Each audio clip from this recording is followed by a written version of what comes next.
Hello, everybody. Thank you for joining us today. So excited to have you for this Actual Tech Media special webinar event presented in partnership with KnowBe4, where we're going to talk about hacking multi-factor authentication. I would imagine that most of you in attendance today know that MFA is a security measure that you should be taking.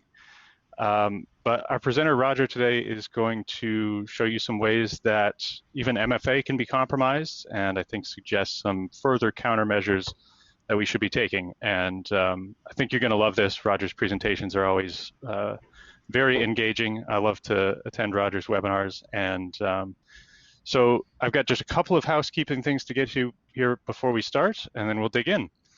I'm James Green. I'm going to be your moderator for this event. I'm just going to do some housekeeping now, and then I'll be in the chat, kind of watching your questions and storing up some good ones for when we get to the end. We'll take some of those questions with Roger. So as we go, please use the questions panel in your attendee console to ask those questions. If there's one that I can just answer offhand, I'll do that, but I'm going to save up some of the best for the end, and we'll take those with Roger. If you look over to the right side of your console, you've also got some handouts. I definitely would encourage you to download those and take a look at them. They're going to help you explore this topic further, or kind of some extra collateral from ATM about other events that we've got coming up and those sorts of things. So take a peek. And then we're going to be giving away 2 Amazon gift cards on this webinar. We're giving away 1 gift card worth $300 to 1 lucky random attendee at the end of the event. In your handouts console here, there's a handout called ATM Prize Terms. The prize terms apply, so if you want to review those, make sure you're eligible and all that, they're there for you to review. But at the very end, we'll give away 1 $300 gift card. As well, we have a $50 gift card with your name on it if you ask the very best question. So like I said, we're going to be going through every single question that comes in, and we will reach out to somebody after the event is over and deliver a $50 Amazon gift card for your great question. So please make sure and submit those as you have them. I know Roger's got a lot to get to, so without further ado, I'd like to introduce you to today's presenter, Roger Grimes, Data-Driven Defense Evangelist for KnowBe4. Roger, thanks so much for joining us today. I'm going to turn it over to you, and let's get going.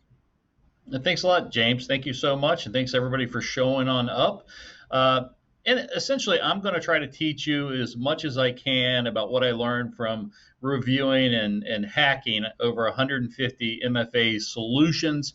A lot to talk about today. I'll be going through some of the slides kind of fast. If you haven't heard me before, I'm always fast, always talk lots of fast. I've been doing computer security for 34 years, earned all of those gray hairs you see. I'm just finishing up my 13th book on computer security. There's my email address and Twitter and LinkedIn if you want to follow me. There's some of my books. This talk is really kind of what led to a book I wrote for Wiley last year called Hacking Multifactor Authentication. So this is kind of the in a nutshell version of that book. And like I said, because I've got over 60 slides and probably around 50 minutes if I'm going to try to get some questions and answers in at the end. I'm going to go through some of these kind of fast, but if you're interested in me slowing down, I'll give you some other resources to look at.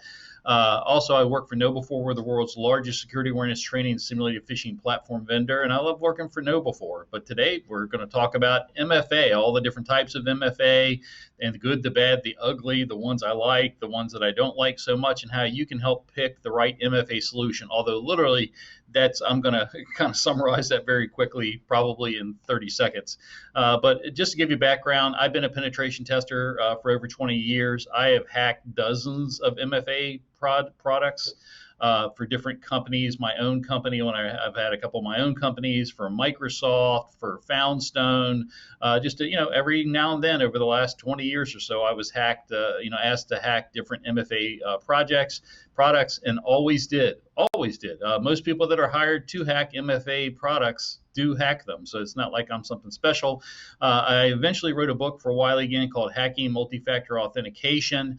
Before that, I delivered a webinar similar to this one called The Many Ways, or I think it was called The 10 Ways or 12 Ways to Hack 2FA, and then I came up with so many ways to hack MFA that it turned into, hey, The Many Ways to Hack MFA, and you can go watch that. It's a 1-hour webinar, has some of the same stuff, but this is more of kind of a summarized recount of the lessons learned from that. I wrote a 12 Ways to Hack 2FA book for KnowBe4. I think it actually has 18 ways in it. You can go download that for free. And I even helped create this multi-factor authentication security assessment tool, which is basically my brain and how to hack any MFA solution. So if you have an MFA solution you have or you're considering buying, go to that tool. It asks you a bunch of questions. You fill them out, and then it will tell you how my brain could hack those solutions. But because of the webinar in my book, I always had many MFA vendors. They come up to me all the time. I'll probably get an MFA vendor after this talk. They'll ask me, hey, can you hack my product? And I will tell them, yes, I can, I could, I did, however it is. I have threat modeled every product discussed in my book, which I think in the book is like 137 or something like that, 135 at the publishing date, and dozens of others since. And I can hack any MFA solution at least a few different ways, and most of them 10 plus ways. So it's not unusual to be able to hack an MFA solution, and it isn't just me. There's lots of people that can do it. It's just, you can hack anything. You can absolutely hack anything in this world, and MFA is just another thing you can hack. But still, the most common question I will get about MFA is, can you hack my solution? The answer is yes. You don't have to wonder about whether I and other people can hack your solution. The answer is yes. If you think your MFA solution can't be hacked multiple ways, you are living in a dream world. The second most common question I get is, what's the best MFA solution, Roger, since you told me everything can be hacked? And the short answer is there's no single best solution for everyone. It's like me. If you were to say, Roger, what house should I buy? I don't know whether you're a house person, a condo person. Do you want to live in the country? Do you want to live in the city? Do you want to live on a beach somewhere? You need to ask questions to be able to tell somebody, or even like, what's your, what car should I buy? I don't know. I don't know you. I'd have to ask questions and find out what's important to you, and that sort of stuff. Same thing with MFA. But I will tell you the most important things you need to know to pick the right MFA solution for yourself. And that's kind of what this webinar is all about. We'll start out with just covering just very quickly the general types of MFA. We know that with MFA, multi-factor authentication, you have to have multiple authentication factors that you provide to prove that you own the identity associated with the MFA solution. It can be something like a password, a PIN, or connecting the dots. It can be something you have like a USB token, smart card, RFID transmitter. It can be something you are like biometrics, like fingerprints, facial scan, retina scan, or even smell. I once worked on a project for the U.S. Army to see if we could identify people based upon the way they smell. And yes, we could, but there were a lot of false positives after people ate a lot of garlic or drank a lot. So it turned out not being the best way to identify people, a lot of false positives or false negatives, however that went. But also just know that today when you're logging into, one of the big major providers like Microsoft or Google or something like that, they're also looking at, are you coming from the same device? Are you coming from the same location? If you log in from Clearwater, Florida this minute, and then you're coming from China an hour later, they're probably figuring probably not you in both instances. So there's a lot of contextual behavioral analytics, even a lot of times even how fast and the way that you type your password. If you type in a password or a PIN, there is actually biometrically a way that you type in your password or PIN that is very consistent from log on to log on most of the time. And they actually have something called keystroke dynamics or mouse stroke dynamics, so it actually can kind of tell whether it is you or not, or someone else that's typing in your PIN and password. So just know today, many times there's many types of factors that are being used around the MFA token, like such as, is it a device or a laptop or a browser you've used it before that is used to determine are you who you say you are. If you're only asked for one type of factor, it's one factor.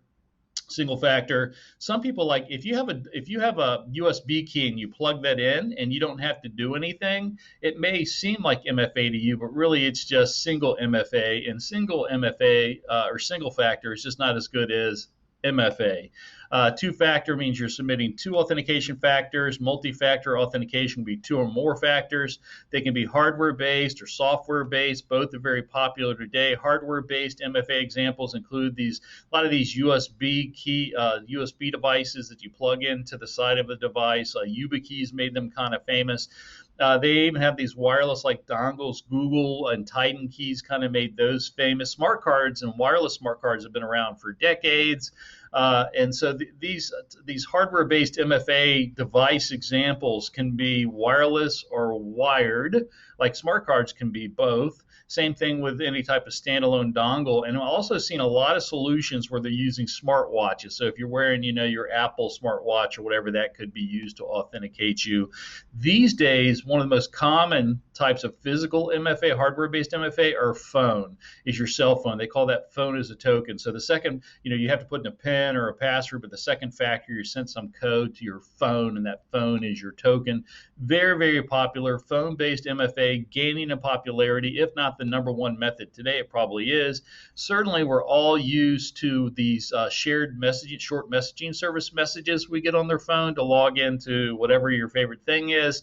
That is probably SMS-based MFA to your phone is probably the most common MFA ever done on the planet. Very, very common. Guess what? Not super secure. There's many, many ways to hack those SMS-based MFA. So much so, the U.S. government years ago said you should not use SMS-based MFA to secure any high security valuable data.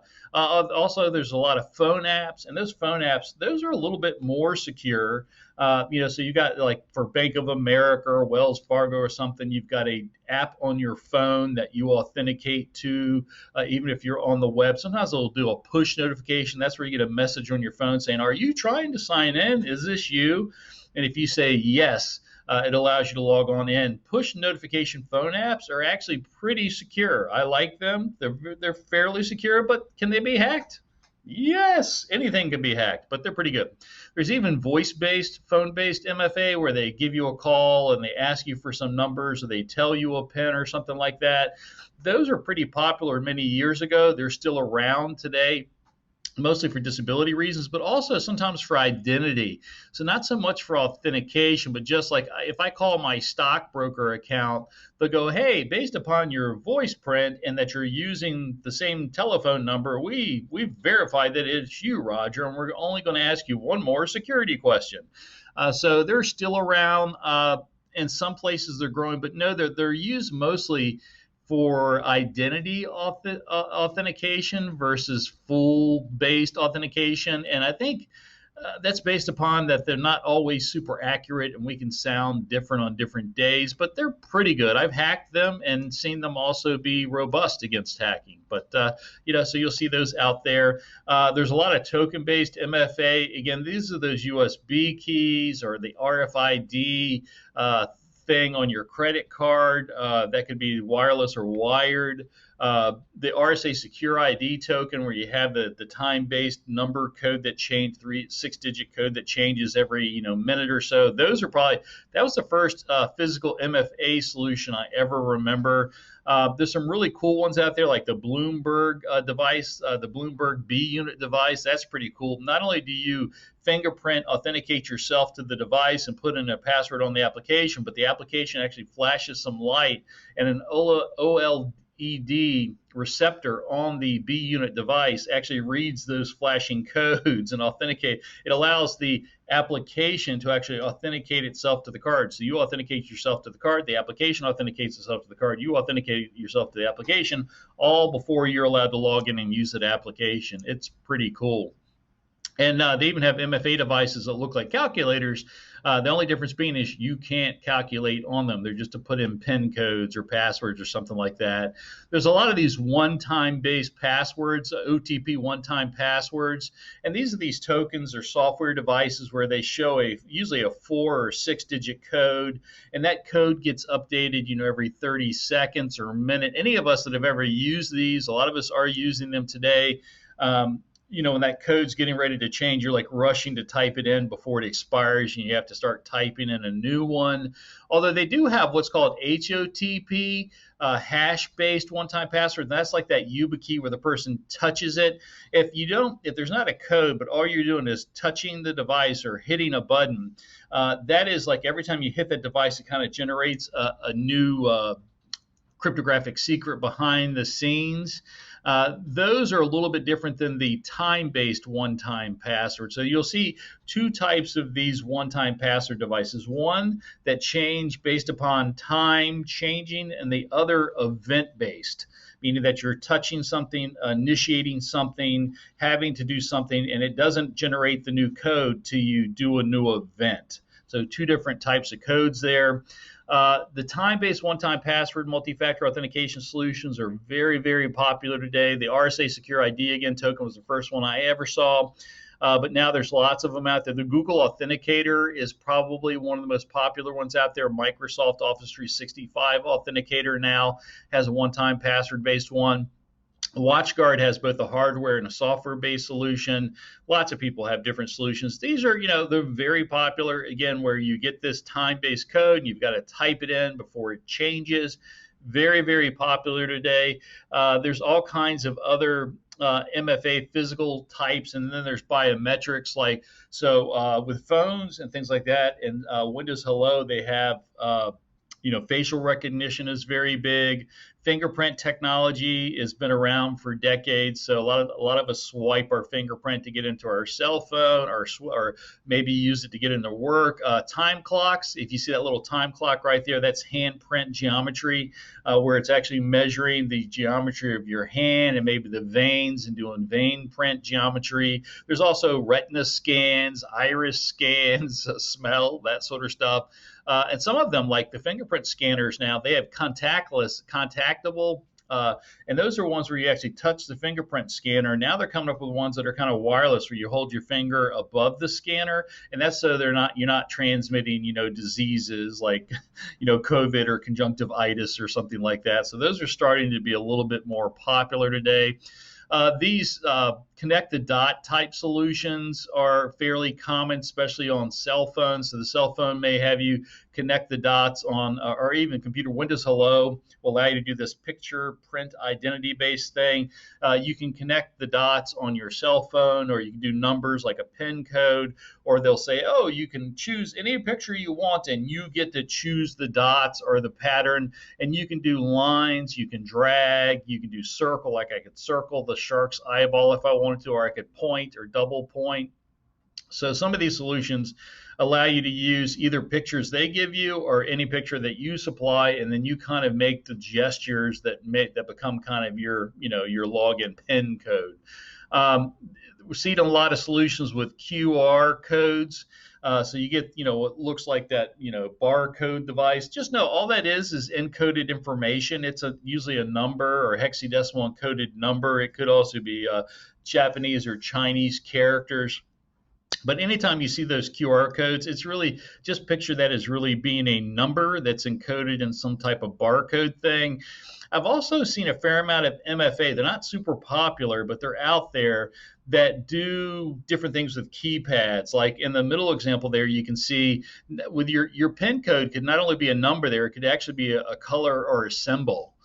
So you could say, well, my PIN code is, pink 5 club, plus sign or something like that. So they give you more options to put in your passcode there. And some of them, I've seen a lot of solutions. When I say I see a lot, I have a lot of people contact me with this new, incredibly brilliant MFA solution at least once or twice a year, and I've been getting it for 20 years. And all it is that they rearrange the numbers on a pen keypad, with the idea being that if someone's looking over your shoulder, or someone's supposedly trying to record that with some type of device in the pen pad code, that they won't know what your numbers are, because your numbers appear in different places.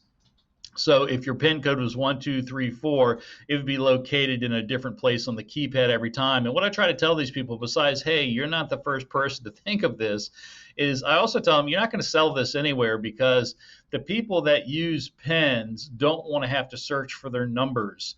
And they sometimes get mad at me. I'm like, listen, you won't believe this, but people do not like to be bothered by security. As Bruce Schneier recently said, security is taxation for the honest people. But people just want to do their job, do their function, get going. And if you are asking them to look for numbers on a screen, that is too much for a lot of people to do, and they're just simply going to use a solution that doesn't require them to do it. I have a lot of people that come with these 4-factor, 5-factor, 10-factor solutions. I'm like, you're not going to sell that anywhere, because people don't want to do most people don't want to have to put in a password. They're certainly not going to do your 5-factor solution. Or here's another example where, like, it's some of the solutions have you print up a physical sheet or come with a plastic card, and then they put these grid numbers on the screen. Like in this case, maybe your PIN is 12345, but they give you the grid of C2 and you do a lookup there and you end up with different numbers. Like in the first example, 12345, they'd say, well, today the lookup is left red. So you would know that you go to 1345, and instead of typing in 12345, you really type in 86370. Or they put some type of battleship code on your screen, C2, and you pull up your card and you go C2. And these are, they're actually good security solutions. They actually improve security, but they are not going to take over the planet because most people don't want to have to look in and find something. They just want to type in a code and go.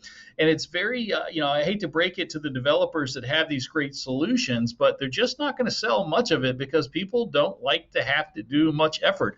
I've seen solutions that had people actually solve math problems on the screen. Like the math problem would be 3 plus 15 equals what? And you have some lookup code that tells you instead of 3 plus 15 equals 18, you're supposed to know that the 3 is really a 5, and you're supposed to put in 20 today. I mean, really, I'm like, if you're asking people to solve math problems for your device, it's not going to be sold to anyone. So how do we hack MFA? Let me say that I'm not going to show you a ton of ways today because I really want to talk about the lessons learned from hacking those.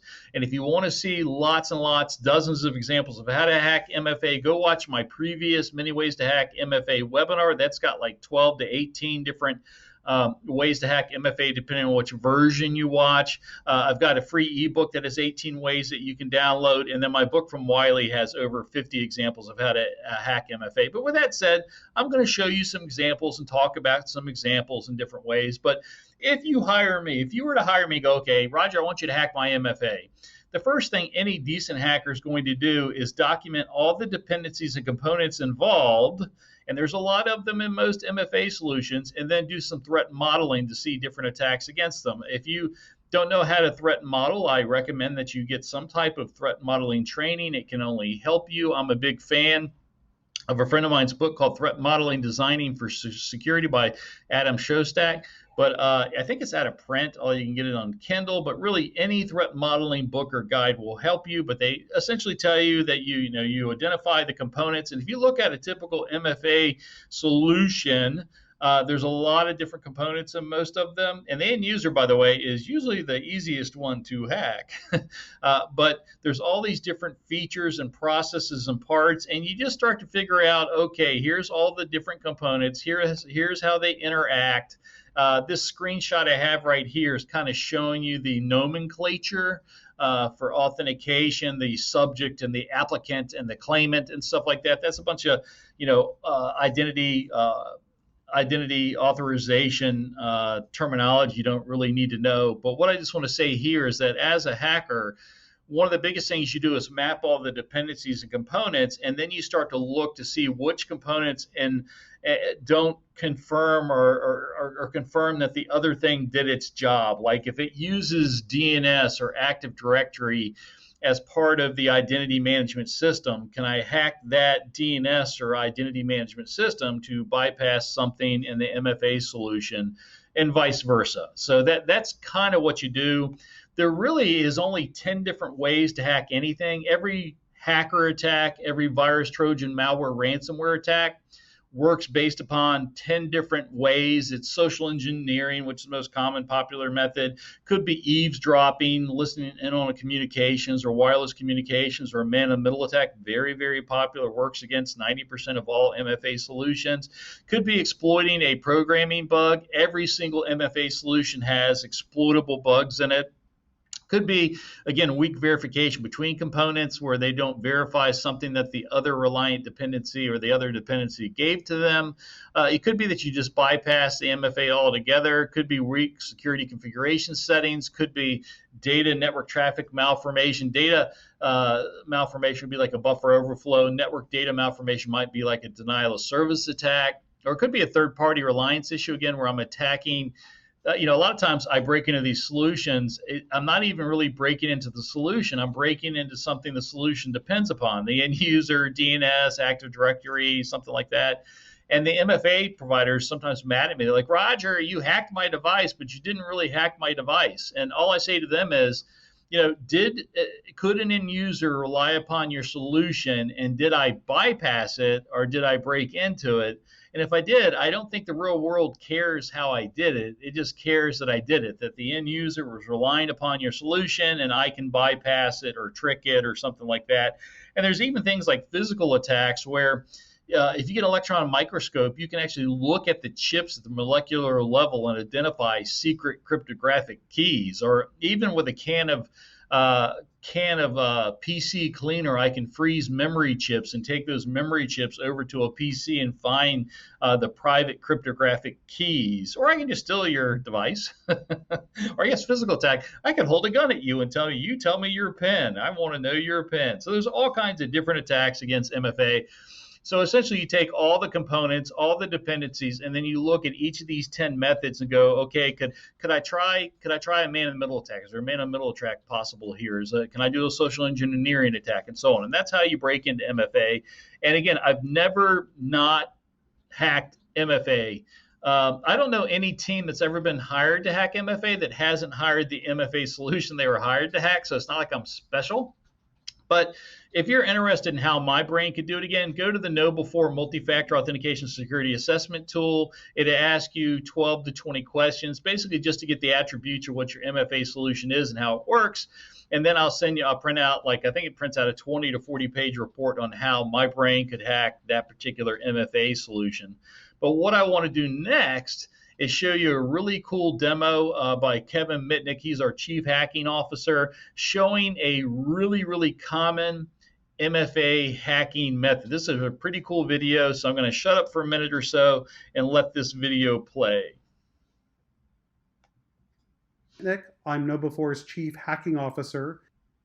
And the first email here is a notification from PayPal that one of the vendors where I ordered an Elmo wants me to pay 332 British pounds. But what this is actually a phishing attack.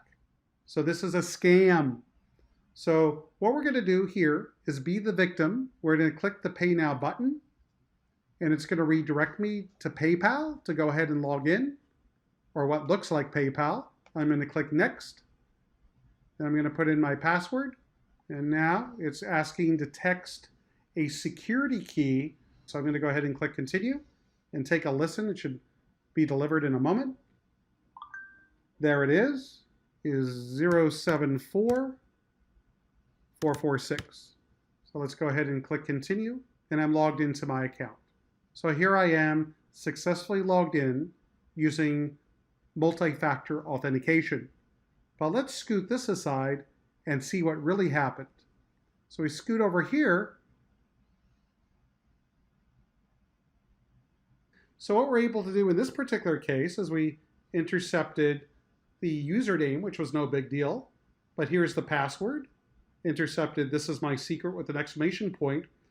And what we're able to do is, since we're able to deceive the user with the phishing attack to use our site, what happened was we were able to actually intercept the session key or the token that's used by PayPal to indicate that the user is authenticated to the website. So as the bad guy, what we could do is we could copy the token. And there's lots of different cookies here. We're going to copy it. We're going to go back to our browser, but we're going to go into a different profile over here. Then we're going to go into incognito mode. And then we're going to go to the real PayPal. So here we are, to the real PayPal site. And of course, I'm going to be logged out, right? It's asking me to log in. But what we're going to do instead is we're going to take the cookies that we're able to steal, the authentication cookies, we're going to paste them in. We're going to exit out of here, and then we're just going to simply refresh. And when we refresh here, we're actually logged in to the victim's account. So that's pretty wild, right? So in Kevin's demo, where he simulated a PayPal phishing attack, let me say it's a man-in-the-middle attack where the victim, he was the victim and the attacker, but the real victim is just tricked into going to the wrong website, and a phishing attack. This thing where if I can trick a victim into going to the wrong website works against 90% of MFA, which is shocking to people. Some people think that, oh, I'm using this MFA device, this hardware device, this push authentication device, and I can't be tricked. And the trick is, or the sad thing is that they can be tricked simply by going to the wrong website that simulates or sends every information between the client and the server to each other. They don't know that somebody's in between listening, and then he can steal that session authentication cookie and log in as that person, or steal the MFA token numbers or the password. This, again, that type of simulated attack that he just did works against 90% of MFA. Not all of them, like FIDO. FIDO 2 doesn't fall. It's anytime you have an MFA solution that requires pre-registration of both the device and the website, like FIDO 2 does, it doesn't fall victim to man-in-the-middle attack, so they know they're not talking to the real person directly. But I can hack FIDO 2 using some other methods, but at least it stops 90% of these types of attacks. But that's what I'd say is one of the biggest reasons why I did this talk, this webinar, wrote the book, is that so many people think, oh, I'm using this MFA device, I don't have to worry about phishing attacks as much. And it's just not true. If you get tricked on to going to the wrong website, your MFA solution can be bypassed, and they can get that resulting access token, and it's game over. And there's many of these things like social engineering that are common to any MFA solution. Whatever your MFA solution is, I can socially engineer you around it, or to ignoring warnings. Man-in-the-middle attacks, like Kevin just showed, work on 90% of them. Fake websites where, I can literally take you to a website that you think is real and ask for your MFA, but it actually isn't real at all. But the fake website goes, oh, it worked. And then I go, oh, by the way, I need to confirm your phone number. You need to update your credit card. There are real world attacks where that happens. And people are successfully faked out of giving their real passwords and phone numbers and credit cards and birth dates and things like that. It can be anytime there's an alternate method to log in, even when they're supposed to be required to use MFA, that can be used instead. There's namespace attacks, again, where I can attack Active Directory or DNS, or use somebody's email address or something like that bypass the MFA. Every MFA solution has bugs in it, and so on and so on. So there's a lot of common attacks. The picture-based ones, I'm not a lover of picture-based, pattern-based PIN numbers and stuff for a lot of reasons. One of which is that almost anybody, even a child, if they see you do something like a common pattern, it's really easy to remember that pattern. Like I've had people. I love these picture pattern-based MFA solutions because if you read their white papers, they're like, there's 1 trillion billion combinations that anybody could do. Nobody could tell what you're going to do on your picture or your pattern. There is a 3-year-old child somewhere sitting across the room that can figure out what you just did. I have seen people come across rooms and go, oh, I can tell exactly what you did. And let me tell you, I've never seen anybody do that with a password or a regular PIN or something like that. But these picture-based passwords, they're just not nearly as secure. They're too easy for people to see from across the room and guess. And actually, a lot of times they leave behind these patterns, these surface clues. Like on the left, there's actually an elevator pad of a building that I go to frequently. And I don't know about you, but can you look on that elevator keypad and tell me what numbers you think are likely to be involved in that PIN out of the 10 numbers? And do you think they hit a pound or the asterisk when they're through with that code? If it was my guess, I'm going to say it's 13670 and there's a pound sign. And, that means I have to do some guessing, but not that much guessing, or even image on the right-hand screen is from my brother's Tesla. My brother's a big Tesla fan, and he got his Tesla, and he was worried that if he accidentally left his car keys to the Tesla in the car, it turns out that you can drive away with the car. So Tesla added this pen to drive feature, they call it. We have to enter in this 4 or 6 digit PIN in order to drive the car. My brother was excited when the software updated and allowed him to install this PIN to drive feature. And he was showing it to me for the first time. And I went, "Oh, is your PIN 2569?" And he just sat there dumbfounded. He's like, "How did you know?" And I'm like, "I can see your fingerprints on the screen to where the numbers are." And let me say that Tesla updated this PIN to drive because other people obviously noticed this, because it now moves around on the screen kind of in a general geographic area. But guess what? You can still kind of see the fingerprint grease marks on it. So that's another reason why PIN issues are not so great, because there are wear patterns and surface clues that people may be able to see that will give them hints to the secret. MFA, for SMS-based MFA, there's probably at least 4 or 5 different ways to hack any SMS-based MFA. The most common are what's called SIM swap attacks, where I get your phone number resent to my phone number, to my phone, and then any messages that are sent to your SMS. SMS is tied to your phone number, so if the attacker gets your phone number sent to their phone, called a SIM swapping attack, they could take control, or they get that message and they can take over your account that way.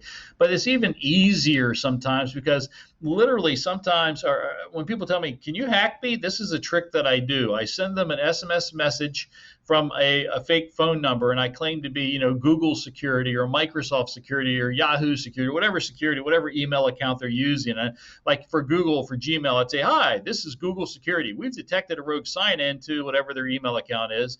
In order to determine a legitimate login, we're going to send you a verification code from your previously registered phone number from another Google support number. Retype the sent verification code in response to this message, or your account will be permanently locked." You always have to give people kind of the fear of God there. Then I, as the attacker, would go to their Gmail account, log in with their Gmail email address, tell it I forgot the password. Gmail's kind of nice. It's like, "Hey, you want to try an old password?" You say no, and then it will give you 4 or 5 ways to recover the account, one of which is SMS messaging. You do that, the code gets sent to the victim then types that in to the attacker, and boom, it's taken over. This happens to all kinds of victims around the world. And the problem is that you really don't know that came from Google or Microsoft or whoever. There is no good authentication with SMS. It's based upon phone numbers. And really with SMS, you don't even need a phone number. You can go on the internet, find lots of places that allow you to send SMS messages that will send using any phone number you type in them, or any what's called a short message code, which doesn't even look like phone numbers, just a bunch of digits, and pretend to be anybody. And you could say you're Bill Gates, or call them from the White House or something. There's a lot of disc jockeys that get over on people and are able to spoof them, because you can't trust a phone number. I can spoof a phone number, I can spoof a message, and if your MFA solution is relying upon a phone number to be legitimate, to determine legitimacy or not, it is a good chance it's going to fail. Let me back up there. Phone-based MFA. This is where people will call you and go, "Hi, we're from Microsoft, and we've detected a virus on your system, and we want to help you clean that up." That's one of the most common phone-based phishing scam. We call them phishing scams. You don't know who they are, or "Hi, Roger, we're from your bank. Did you buy 2 tickets from Dallas, Texas to Nigeria? Well, Mr. Grimes, we didn't think you did. We'll let you know that we blocked those charges, but we see $35,000 of other charges here, and we just need to verify who you say you are, and then we're going to have you tell us which charges are legitimate or not, and send you a new credit card. But first of all, tell us your login name. Okay, that's right. Password. Okay, that's good. And we're going to send you a PIN, and we need you to tell us what that PIN is. And as soon as you tell them that PIN, it is game over. And again, these attacks, I don't know if they happen hundreds or thousands of times a day, but there are victims all over the world every day that they just didn't realize that somebody could call on a phone claiming to be somebody else. Let me say, one of my credit cards got compromised recently. The company called up and started to ask me, "Hey, we need to verify these charges." And I went, "I don't know who you are." And they were great. They said, "Call the number in the back of your credit card and you'll be able to get to the same help." And that's great. But I had another time, I had my cable company call to offer me this free upgrade. And all I had to do was tell them my login name, password, and PIN to get the free upgrade. And I went, "I don't know who you are. Can I call a number? Can I call a predefined Comcast number that I know is a real Comcast phone number and get to you?" And they went, "No." They're like, we're a call center in the Philippines. You can't get to us." And so I'm like, "Well, I'm not telling you my PIN. I don't know who you are." I don't know to this day whether they were real or not, but I didn't get the free a bazillion megawatt download speeds that they were offering me, because I'm not giving a complete stranger my personal PIN or password information. You forget it. Phone-based applications, I like them. They're a lot more secure than SMS-based. Just realize that man-in-the-middle attacks can still happen, even with push apps. If the push app doesn't give you enough details to figure out whether or not somebody else is a man in the middle of you, you can be attacked successfully. We'll talk more about that. Biometrics, I'm not a big fan of biometrics by themselves. Always make sure if you use biometrics that it's used with some other secret that is quote unquote multi-factor.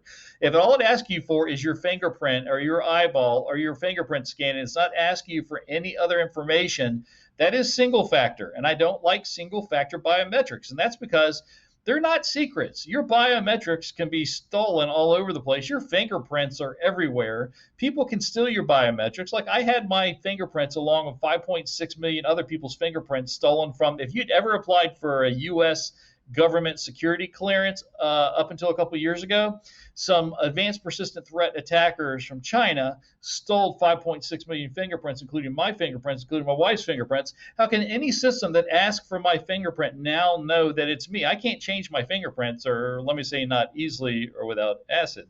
But biometrics are not nearly as accurate as they claim to be. Actually, biometrics can be accurate, but the way that we implement them in biometric reader devices on phones and computers and devices, they're not nearly as accurate as the vendors say, and they can be stolen, and they can be mimicked. Every time a vendor tells me, you can't hack our biometrics, there's some 18-year-old kid on YouTube hacking that biometric thing in no time. When we look at MFA, one-time passwords, the time-based one-time passwords, again, man-in-the-middle attacks to work against those about 90% of the time. A lot of the solutions will allow people to guess at the numbers, especially like if you have those surface clues, where you can tell what numbers are being used. A lot of times you can guess as many times as you like, and they never lock you out. Each one of those one-time password solutions has a database that has what's called seed values that are used to generate the numbers.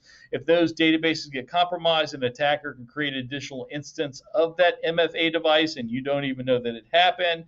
A lot of the one-time password devices, especially like Google Authenticator and Microsoft Authenticator, have these non-expiring vacation recovery codes or travel codes.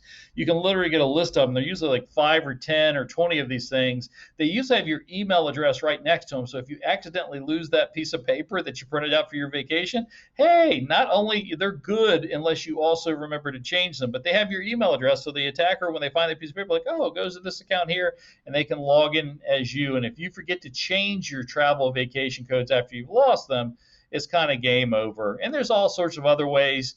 Let me just say that event-based, so event-based is really like push a button or something versus the time-based one-time passwords. I kind of like both of them can be hacked.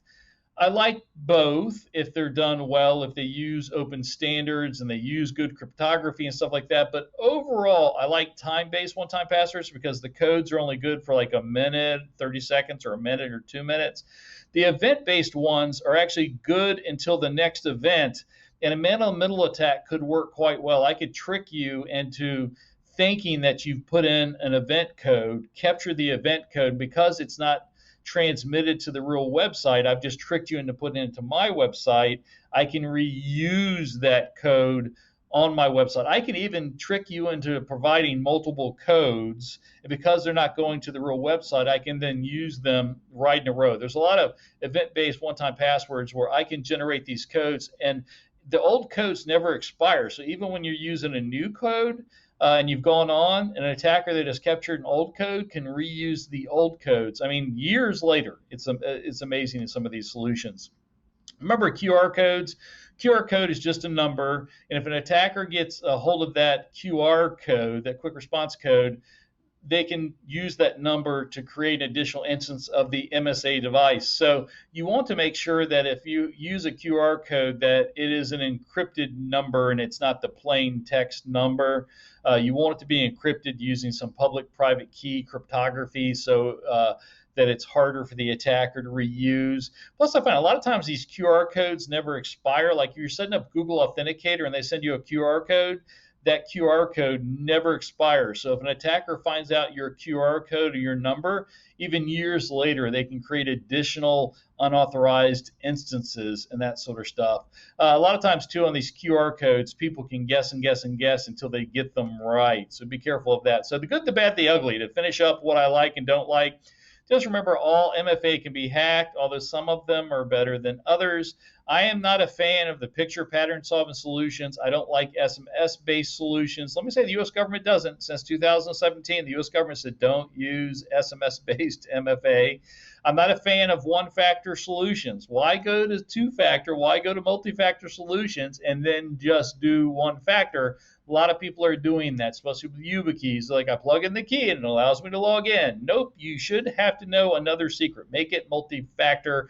And of course, I don't like overly complex solutions. Your 5-factor, 10-factor, 30-factor solution is just not going to sell.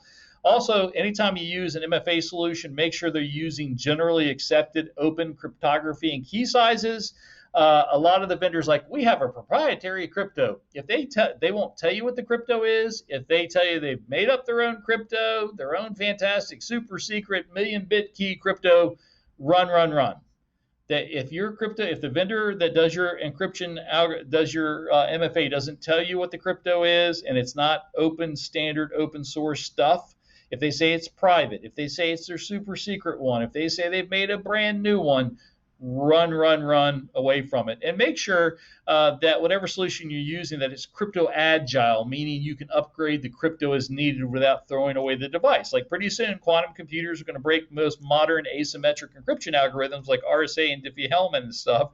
Make sure that you can update the current algorithm to a post-quantum, quantum-resistant algorithm without having to throw away the device or solution.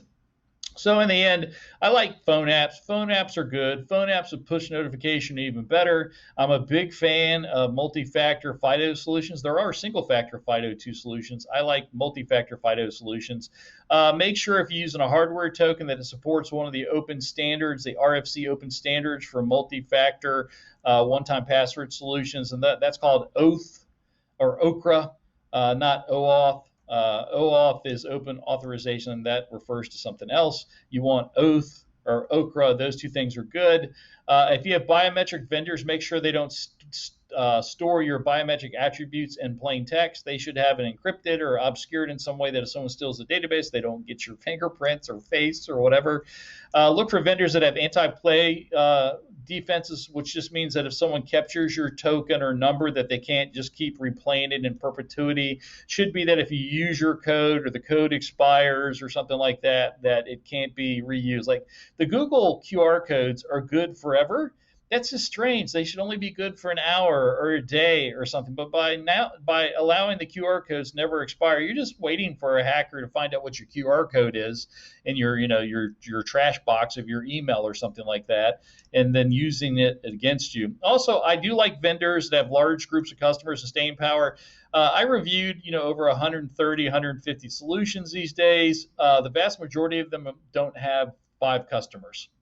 There's a lot of smaller players out there. Some of them are good. I like the people, and they've come up with really good solutions. But if a lot of them only have like 3 customers, like themselves, a friend, and maybe one other person. And until they get some type of user base, it can be, you're just taking your chance with some type of beta company. Also, I'm a big believer in vendors that prioritize bug fixes and have open bug bounties. That's why I love FIDO2. If you've never been to FIDO or FIDO2, one of the reasons I love them is they actually publish all the ways that you can attack FIDO2 and how they have tried to mitigate those attacks and what methods are still being used against them. I don't know any other MFA, that's a MFA standard. I don't know any other MFA standard or vendor that publishes the security attack analysis, but I think every MFA vendor should do that. It's a pretty cool thing to do. So I love MFA vendors that share the threat modeling, who practice secure development lifecycle in their programming to reduce the number of bugs. I like MFA developers that have open bug bounties so that anybody can report a bug and be paid for it. I like MFA vendors that use open standards, run away from anybody that has private standards.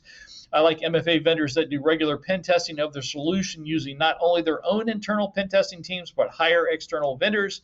I like MFA vendors that are open and transparent, not ones that have super duper secret stuff. And if any vendor claims they're unhackable, and a lot of them do, run, run, run. They're either trying to sell you a bill of goods or they don't know what they're talking about. Either case, you shouldn't be with them.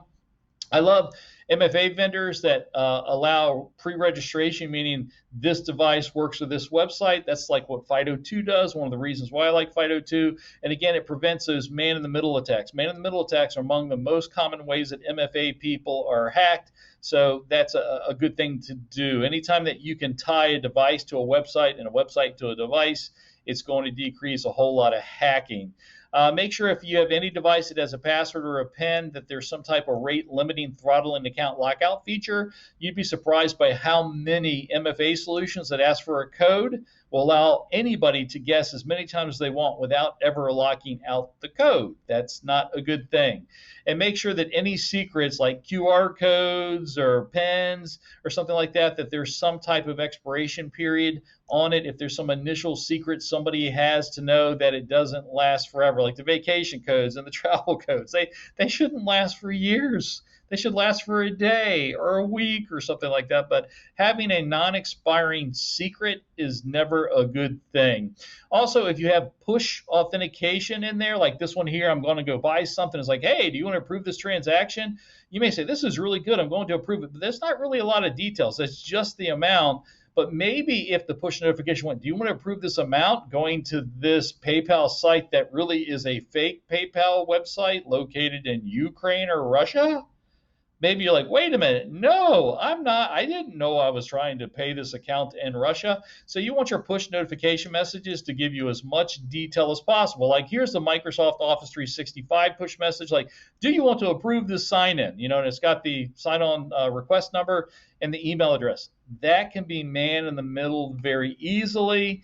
The one that, here's Google. Google actually gives you a location. Do you want to log in from Windows NT 10, which is weird. I don't know why it doesn't say Windows 10, but you're coming from, Tampa, Florida. At least that gives you some sense. Although if somebody's in the same area, they could still man in middle attack you there. But at least you're getting more details. The more details you get a push notification, the better. Although sometimes, even on my corporate VPN, it tells me that I'm coming from Texas all of a sudden. And I just have to get used to that my Google VPN sometimes pushes me out of different cities.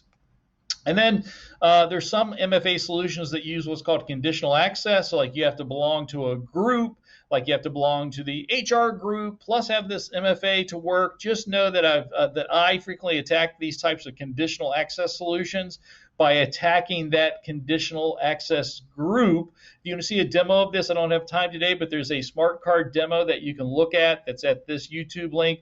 But all I do is in Active Directory. So this is a smart card Active Directory hack. I go into Active Directory and I change what's called the user principal name, basically an email name. I change a super admin's login name to like help desk. And then when I log in as the help desk user, I will get the super admin's privileges, even if it's protected by smart cards. So I'm literally telling Active Directory, this login name is different, and it will allow the other person to log in and take over that account. If it doesn't make sense with what I just said there, just take a look at that demo. But again, all I'm doing is changing an email address, logging in as the weaker user, and it allows me to take over the super user's account simply because I changed an email address. So just remember this. Every MFA solution has trade-offs. Stronger is not necessarily better. 10 factors is not better than 2 or 3 factors. The biggest thing that I can tell you about any of this is that no matter what type of MFA solution that you choose, you want to educate whoever uses them about the common types of attacks that are possible against MFA. Like for people that don't use a FIDO2 type standard, I would say make sure you're going to the right website, because if an attacker can trick you into going to the fake lookalike website, they can still steal your account. So my parting thought for all of this is make sure that you're always educating yourself, your administrators, and your end users about the various types of common attacks that might be successful against their type of authentication, because you wouldn't send somebody out there to use passwords without giving them some gentle advice on the types of common password attacks like social engineering to avoid. You want to do the same thing with MFA. And really quick on how to pick the right MFA solution. We're running out of time, so I'm just going to tell you, The most important thing is you need to determine what you want to protect first. There's not a single MFA solution that works with more than 2% of the world's websites and services. So you've got to make a list of applications and services you want to protect with MFA, then figure out which MFA solutions will protect those particular applications and services, then choose which one you want to use. And there's usually solutions that fit some companies better than others. Some companies like tokens or smartphones. Some people like biometrics. Some people like software based. But you got to start with what do you want to protect first. Then that leads and drives every other solution. If you want a spreadsheet with 120 questions, you can ask any MFA vendor to make sure you pick the right MFA solution for yourself and your company. Go to wiley.com/go/hacking multifactor. That's the link for my Hacking Multifactor Authentication website, but it has lots of spreadsheets in there, or a handful of spreadsheets that will help you pick the right MFA solution. And it all begins with what do you want to protect? What MFA solutions can protect those things? With that said, we're kind of running out of time here. We'll take questions. If we don't get to your questions today, if you email me at rogerg@no4.com, I promise that I will get to your answer within 24 hours. With that said, James, do we got time for a couple of questions? We can take a couple. Thanks for leaving us a couple minutes here. So first question, I think you kind of touched on this, but maybe you could say a little bit more about it.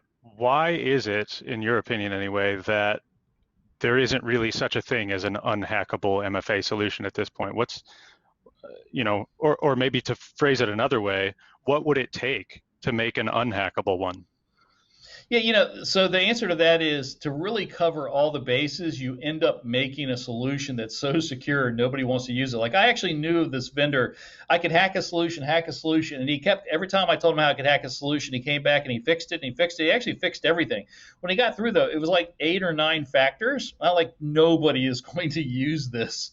And he got mad at me. He's like, no, the NSA will use it. Nope, NSA uses 2 or 3 factors. So that's the problem, is that if you really try to go out of your way, what do they say? Unhook the computer from the internet and put it in a block of concrete. That to make it unhackable means to make it unusable to even normal people, and most people aren't going to put up with that.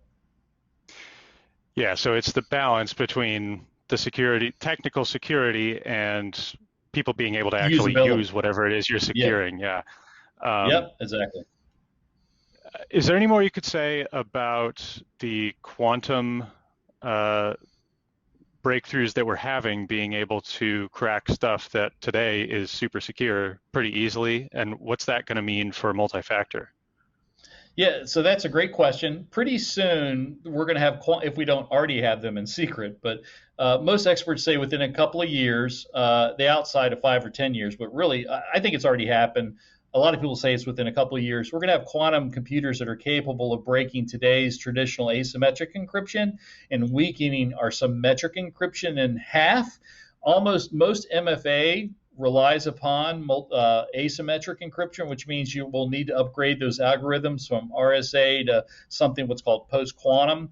And you want to make sure that your symmetric encryption keys are 200. You want to make sure your symmetric encryption keys and your hashes are 256 bits or bigger. And you need to start doing that right now, so that when the quantum stuff comes, you're not rushing like in a panic during a Y2K attack or something. Perfect. I think that's exactly what this person was looking for. Okay, last question we have time for live. Again, Roger has very generously offered, if you want to ask a question we didn't get to, send him an email. But we're about out of time here. So you mentioned you've provided some really useful resources for kind of evaluating new MFA solutions. Do you have any advice, or would some of those same tools apply to auditing something you currently have? How could somebody look at what they're doing today and evaluate whether they're doing a good job or where the room for improvement is? I tell you, that's a great question. That's a great question. Whoever asked that, way to go. So the spreadsheets that I sent you to, that's the Wiley Go Multifactor Authentication link, those literally list every possible attribute of every different type of MFA solution that I personally, as security-wise, would be interested in. So I think I'm also a CPA, I used to be a CPA decades ago.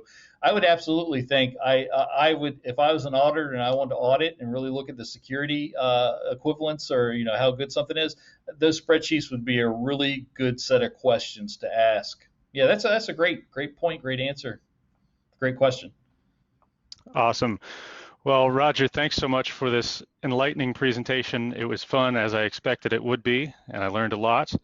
Last thing before we go, I do have a $300 Amazon gift card to give away. That's going to go today to Jason Burdullis from Washington. Jason Burdullis from Washington. We'll be in touch via email after the event to get this delivered for you. And also, after reviewing all of the questions that came in through the Q&A, there were lots of great ones. We'll also be in touch with someone to deliver a $50 gift card for the best question. So thanks for all those. Thanks again, Roger. Thanks everybody who is in attendance for joining us today. I hope it's as useful for you as it was for me. We'll see you all next time.